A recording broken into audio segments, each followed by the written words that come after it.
from the watcher's accounting perspective,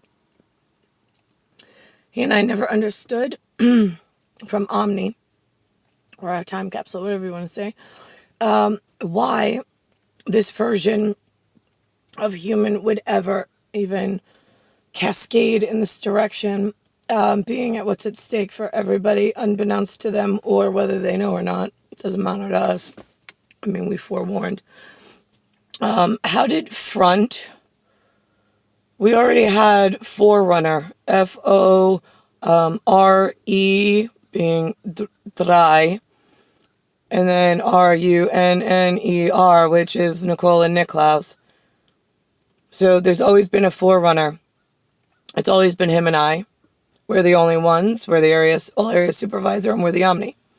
So when we advised back before our birth as Forerunners for ourselves in meetings to explain our situation and what was going on in the world around you that you did not quite understand back then, or your families or whatever, it was understood, and then we would go back and then we would watch from our end in Hollywood Squares, making sure that all of the boxes were checked and all of the, all the children of all of the box sets, like accounted for and taken care of and addressed.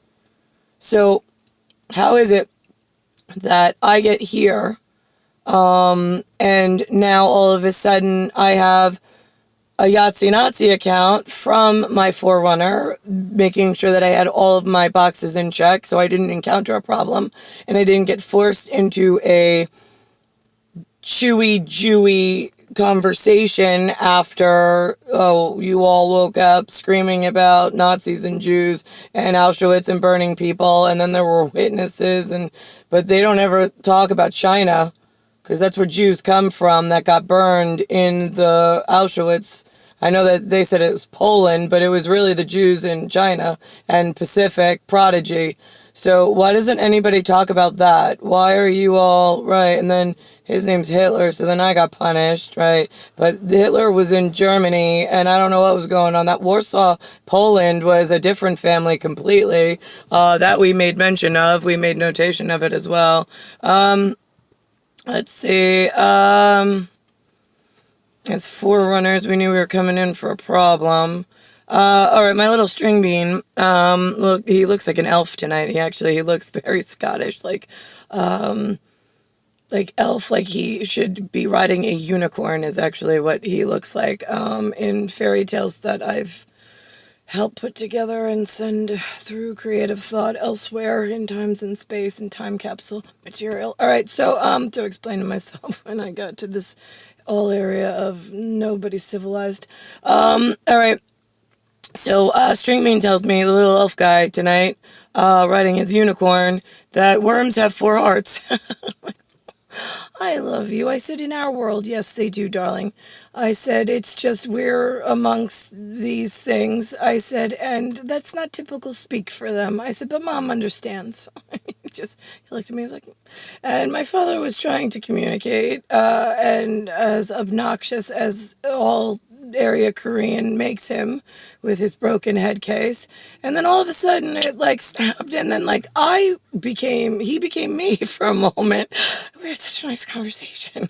It was so nice talking to somebody like myself. If you check his head case, I made a scribble on it. Yeah, I had a service note, that for self-diagnostic of the home conversation at dinner. I've had enough of him and his fucking obnoxious tweety twat behavior programmed by I don't know who, one of the enemies that I came into this whatever with, based on what they're losing, and prodigies that are scary smart and distempered all wrong and incorrectly, and now they're changing like the Christmas lights, and then they get even more mad, and then they're like, wait, oh, all right, I gotta listen. You got his funny way of working things out. All right, so anyway, so Lou, not the plan I would have chosen for me or you, but since you forced us in this direction, Not upset about whatever.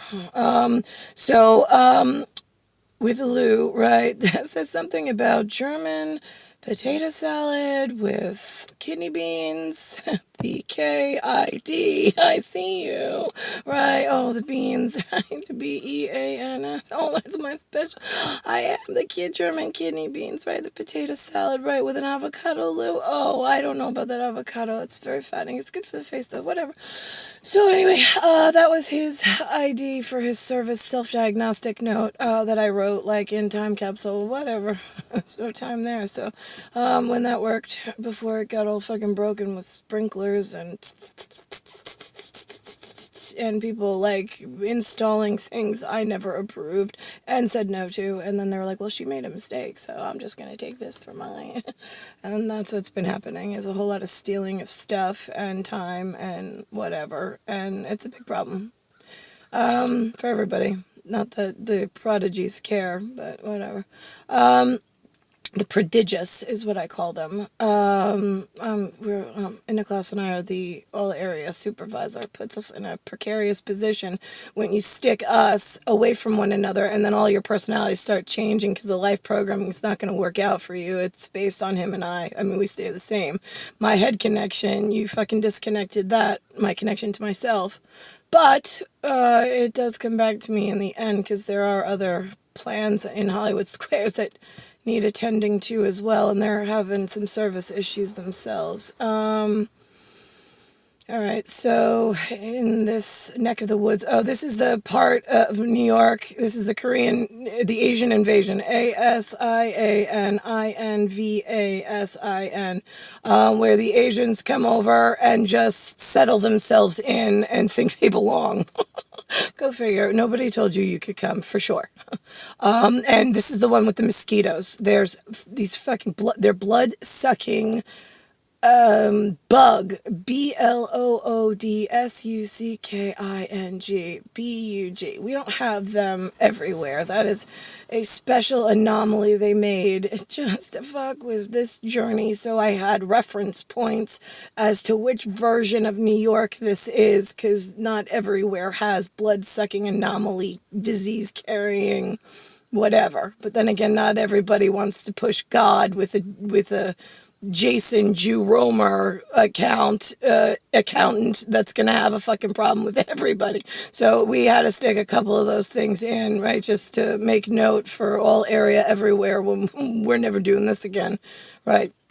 So, right, Hebrew neck was the way to go with Hitler, and everybody making nice and going in the right direction, since anything Jew is a jaded China, whatever, got some money and some prodigy and made a big fucking mess for all of us in non-Down syndrome appearing flappers.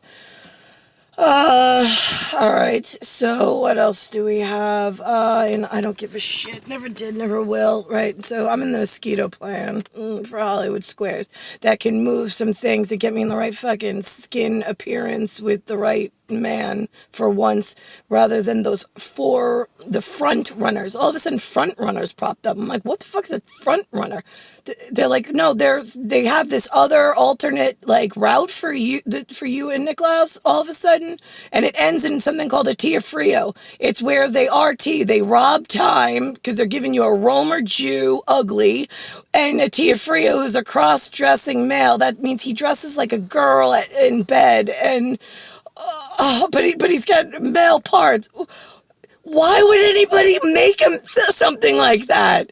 Who authorized that? Yeah, I was all omni elsewhere dealing with one other grease fire, and then all of a sudden, zzz, Cascade goes out with the fucking jaded Jew from I don't know where. Where's Warsaw, Poland, maybe? Giving me a fucking Jew and a cross-dressing fucking nobody special? Thanks, assholes. You can't die fast enough for me. I want you all fucking dead. I mean, if I could fucking burn you, like, with one fire water, boom, done. Now we're in dangerous science, stupids. Motherfucker. So anyway, originally it was just he and I were doing the forerunning because it was the dry account. It's our life coming back as God. and we didn't want to have issues with you idiots. So we just set everything up just right in the one direction, and then all of a sudden, the 1960s pops up with like mixed pubic hairs everywhere, John Lennon's head being blown off, Yoko Ono getting loud mouthed along with the blacks that call themselves Islam, and it's like RT. Fuck! And we even like paused it. I'm like, pause it. I want some overtime. I got some real shit to do. I'm not doing froze. That's where the word front comes from. It's FRO, fro. Yes, baseball, stupid. It's those Afro picks we gave you. Yeah, it's your fucking genre in America that caused the fucking cascading split of, now I got Jews, I got angry blacks, I got China's like hiding in jade territory going, I got a magic bullet for that. But nobody in America knows. And then Yoko Ono comes over and goes, you killed my London John. Oh my God, imagine the Charlies and the drama, the telenovela they put on. And you all are like, right, yeah, now it's a little confusing. Like, what the fuck were you doing in the 60s? You should have laid off that LSD and weed, you fucking morons. Or maybe smoked a little more. Maybe you and God could have connected a little better. I don't really give a shit. Didn't matter then, doesn't matter now. Stupid. So here we are. That's how we got the RT in the right, but the wrong, but the whatever with Wong. I wonder why the word wrong is it's when you put Romer with Wong. Yeah, and you put in T for real, and you cross-dress God's like bedroom characters as girls. Oh, you really fucking fucked up your future because you made such a mockery of God and her actual life and reappearance. So it's all been noted in Forerunner. It's now I'm the front runner in it as the world's worst fucking God like appearance in a plan or a planet for Omni. Occult, diagnostic, doesn't matter, Gnostic. Yeah, you all really put on a real fucking shit show in like, from elsewhere with fingers on buttons that, yeah, I mean, you better tune down, like, they better go down to like stupid, like, but like slow stupid, like pedicure stupid. I don't need prodigy stupid anymore. They're becoming a real fucking problem for Nicholas and I. So let's see, hand off the hot buttons and the trigger buttons there. Only Hotshot and I are allowed to touch anything extraterrestrial, alien technology. And the rest of you, oh, I heard, oh my God, Elon, you're putting 2 astronauts, one, it's going to be like $90 million. You're going to put 1 rocket. They're going to go 1 lap around the moon. 2 men, only 2 men, $90 million. Oh my God. And I hope we don't have a 1986 Challenger explosion again to prove to you just how fucking stupid you humans are. Do you know what 90 million would do for everybody? No, I don't think you do, Elon. I think it's like, we'll go to the moon, 2 men, and we'll have a race. Oh my God. They really never get smarter. Like, they think they're prodigies, and it's like the rest of us are like, who life programmed this area of stupid? Like, what the fuck?